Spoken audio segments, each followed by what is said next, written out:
Welcome to this tutorial on how to manually add locations on the MileageAce website. Now here I am on the main landing page of an account, and there's three ways of adding new locations. So let's talk about that. First way is the most common sense way, is to click on the email, your email address up here, and select My Saved Locations. And you'll see there's no addresses in here, no locations. So let's go and manually add one. We just click that button right there. And what we can do is we can name our location right here. We can add the location by map, and we just click on this cursor and can drag it to wherever we want to create a location. We can also add by address, so you can type it in here. And then we have these three settings down below. We have business, personal, neither, which would set the location, the business status of the location. We can also set a default purpose, and we recommend that you add a purpose to this to every location that you can. It will really help fill in your log correctly. And then you can add a client as well if this is a location that is for a specific client.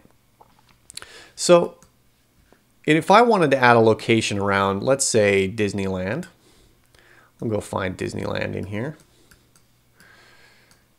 Disneyland is around right there. There it is.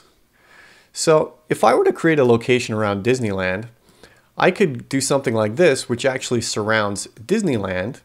But what I'd actually probably be better off doing is creating the location around where you park when you go to Disneyland. So that's the actual parking structure. So whenever you create locations, remember you really want to cover where you would park your car, not necessarily the actual location itself. So cover the parking spot. And what I'd do is I'd name this Disneyland. And then I would go, and for Disneyland, if you drive there for business, for only business, you can select that. If you only go there for personal reasons, you can select that. Or if this is a location where you mix business and personal, so you do both things, you can select neither. And that won't actually set that part of your log.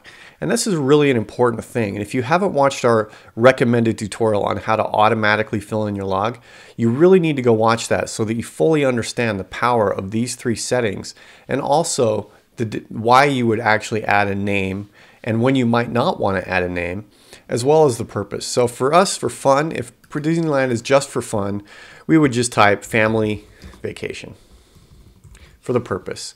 And then we can hit save. And there we go. Disneyland is created, and it's one of our locations. Now, the second way to add a location is actually, if we go to the Edit Trips page, you'll see that there are a bunch of trips in here, and they all have addresses, and these, in fact, are all locations that got automatically created by the MileageAce system when they were uploaded. So you'll see if we zoom in here, each trip has a location around the end of it. But this is really just a default location. It doesn't have any information that will help fill in your log.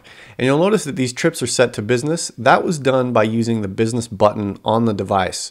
So the locations did not do this. So if I click on this location, I can click Edit. And you see what I mean when I say there's no information here. So this location isn't doing anything to automatically fill in your mileage log. But what you can do is you could name it. And actually, let me find one that's a little bit better that we've driven to. Okay, here's a good example. There's a lot of trips that have driven here. So if we name this, if this is our office, we call it the office. We might set our radius to be a little bigger if we want to zoom in.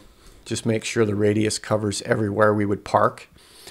And we would set this to a business location since it's our office. And our purpose would be returning to the office.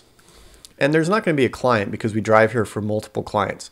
So if I hit save, you'll notice something that just happened in my mileage log. And it's that every trip that I drove to the office, now it says office. It doesn't just have the address.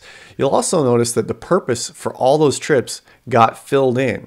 And they're red right now because I'd have to refresh the page, but I'll show you how they'll disappear from being red. So now there's a purpose showing for each of those trips.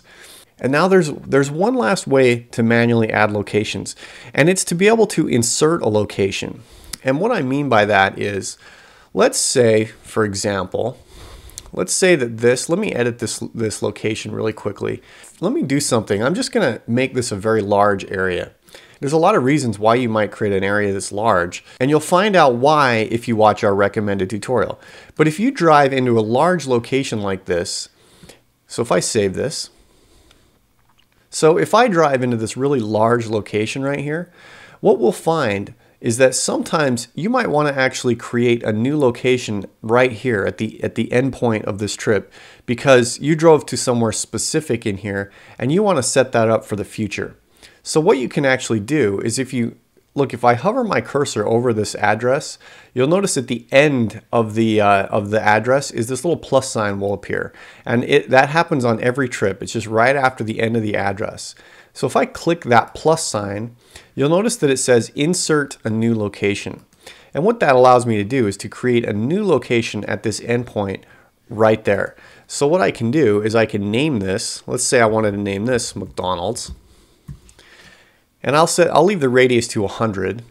And maybe this is a business trip, and we'll call it Getting Lunch. Or I mean, it's not a business trip, it's a business location. We'll call it Getting Lunch. And we'll hit save.